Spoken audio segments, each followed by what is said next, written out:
একজন মানুষের মৃত্যুর ঠিক 24 ঘন্টা পরে বিজ্ঞানের দৃষ্টিতে ওই মৃতদেহের সাথে কি হয় এমনই একটি ভিডিও নিয়ে আজ আমি আপনাদের মাঝে হাজির হয়েছি। আশা করি পুরো ভিডিওতে আপনারা আমার সাথে থাকবেন। বিজ্ঞানের দৃষ্টিতে মৃতদেহকে কবর দেওয়ার ঠিক 24 ঘন্টা পর মানুষের শরীরের ভিতর দিয়ে এমন কিছু পোকার উৎপত্তি হয় যা মৃতদেহের পায়ুপথ দিয়ে বেরোতে থাকে। এমন দুর্গন্ধ ছড়ায় যা সহ্য করা অসম্ভব। আর ওই দুর্গন্ধ পোকার সমগ্রত্বীয় পোকাদের নিমন্ত্রণ করে। দুর্গন্ধ পেয়ে সমস্ত পোকা মানুষের দেহে আক্রমণ করে এবং সবাই মিলে মানুষের শরীরের মাংস খাওয়া শুরু করে দেয়। কবরস্থ করার 3 দিন পরে সবচেয়ে প্রথমে নাকের অবস্থা খারাপ হতে শুরু করে এবং পচন ধরে যায়। 6 দিন পরে নখ খসে পড়তে শুরু করে। 9 দিন পরে চুল খসে পড়া শুরু হয়। মানুষের শরীরের সমস্ত লোম ঝরে পড়ে আর পেট ফোলা শুরু হয়ে যায়। 17 দিন পরে পেট ফেটে যায় আর শরীরের ভিতরের সমস্ত মাংস বেরিয়ে আসে। 60 দিন পরে মৃতদেহের শরীরের সমস্ত মাংস শেষ হয়ে যায়। মানুষের শরীরে এক টুকরো মাংস অবশিষ্ট থাকে না।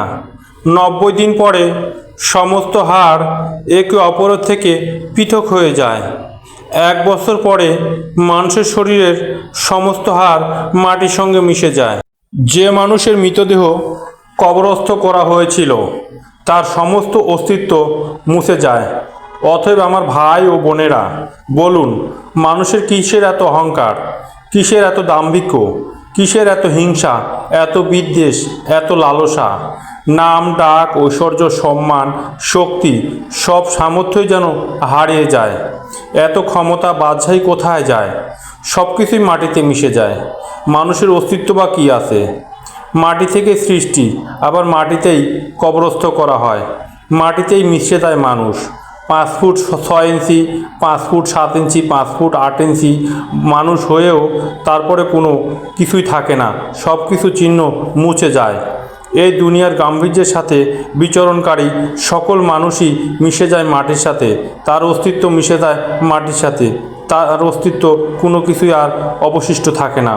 অতএব মানুষের আসল জীবন আমৃত্যুর জীবনটা যাতে সুন্দর হয় এবং শান্তিময় হয়, এই প্রচেষ্টাই আমাদের সবার করা উচিত। তাই মৃত্যুর আগে আমাদের এমন কিছু কাজ করা উচিত যে কাজের জন্য আমরা আজীবন চির অমর হয়ে থাকবো এই পৃথিবীতে।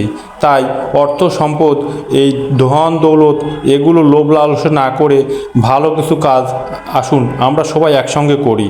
তাহলে আমরা মৃত্যুর পরেও আমাদের কিছু অস্তিত্ব এই পৃথিবীর বুকে থেকে যাবে।